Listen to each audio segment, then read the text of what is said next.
একদিন বৈকুণ্ঠে রাধারানী কৃষ্ণের জন্য মালা গাঁথছিলেন কৃষ্ণ সেবা দেবে বলে।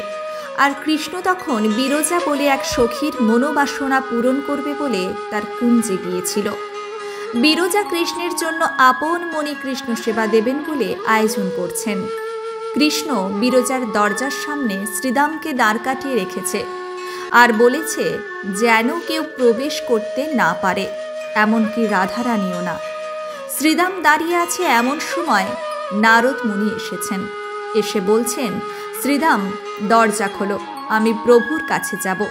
শ্রীদাম বলেছেন, প্রভুর আদেশে কাউকেই আমি যেতে দেব না, এমনকি রাধারানীকেও না। নারদ ক্রোধমগ্ন হয়ে গেলেন। রাধারানীর কাছে গিয়ে নিজের রাগ মেটানোর জন্য বললেন, তুমি যার জন্য মালা গাঁথছ সে অন্য কারোর মনোবাসনা মেটাচ্ছে। রাধারানী কাঁদতে কাঁদতে এলেন, দেখলেন শ্রীদাম দাঁড়িয়ে আছে। শ্রীদামকে বললেন, সরে যাও, আমি যাব। শ্রীদাম বললেন, ক্ষমা করবেন, আমি খুলতে পারবো না। শ্রীদামকে সরিয়ে রাধারানী যেই যেতে লাগলেন, শ্রীদাম বাধা দিলেন।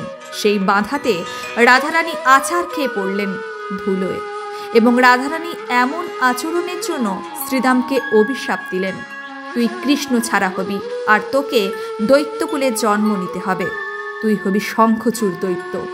শ্রীদাম বললেন, তুমি ক্ষণিকের ব্যথা সহ্য করতে না পেরে আমায় অভিশাপ দিলে। ভক্ত হলো সন্তান, তুমি সন্তানের ব্যথা বুঝলে না, তুমি আমাকে কৃষ্ণের সঙ্গ ছাড়া করে দিলে। এ জন্মে কৃষ্ণকে বন্ধুরূপে পেলাম, আর পাবো না। আমিও অভিশাপ দিলাম তোমায়। যেই কৃষ্ণের জন্য তুমি আমায় অভিশাপ দিলে, সেই কৃষ্ণের জন্য তুমি 100 বর্ষের বিরহিণী হবে। তোমার জন্য হবে বৃন্দাবনে মাথুর বিরহ। মাথুর বিরহে বিরহিণী হয়ে তুমি কৃষ্ণ কৃষ্ণ বলে কাঁদবে। শুধু তাই নয়, এ জগতে লক্ষ্মীকে সবাই মা বলবে, দুর্গাকে সবাই মা বলবে, তোমাকে কেউ মা বলবে না। তুমি কোনোদিন মা হবার সৌভাগ্য পাবে না। তারপর রাধা যেই দরজা খুলতে গেলেন, দেখলেন বিরজা বলে কেউ নেই, কৃষ্ণ বলেও কেউ নেই। সেখানে একটি সাপ জলের মধ্যে সাঁতার কাটছে। রাধারানী বুঝতে পারলেন সাপটা কে আর জলই বাকে। রাধারানীর ভয়ে ভীত হয়ে কৃষ্ণ সাপ রূপ ধরেছে, আর বিরজা জল রূপ ধরেছে। রাধারানী তখন ময়ূরের রূপ ধরল। তখন ময়ূররূপী রাধারানী সাপরূপী কৃষ্ণের চারিদিকে ঠোকর দিতে থাকে। যেই রাধারানী মাথায় ঠোকর দিতে যাবে, এমন সময় কৃষ্ণ নিজের রূপে ফিরে এসে রাধারানীর কাছে ক্ষমা চায়। রাধারানী তখন কৃষ্ণকে বললেন, তোমার জন্য আমাকে অভিশাপ পেতে হয়েছে।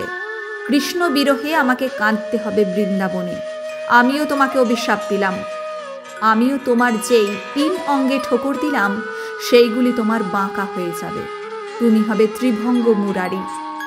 আর বিরজাকে অভিশাপ দিলাম, তোমার খুব জল হবার শখ, তাই তুমি কোনোদিন শরীর পাবে না, জল হয়েই থাকবে। তখন বিরজা কাঁদতে থাকে। কৃষ্ণ বলে, কেঁদো না, আমি তোমাকে আশীর্বাদ দিচ্ছি।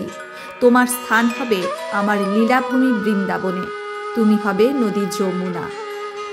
আসুন আমরা সবাই মিলে বলি, রাধে রাধে, হরে কৃষ্ণ।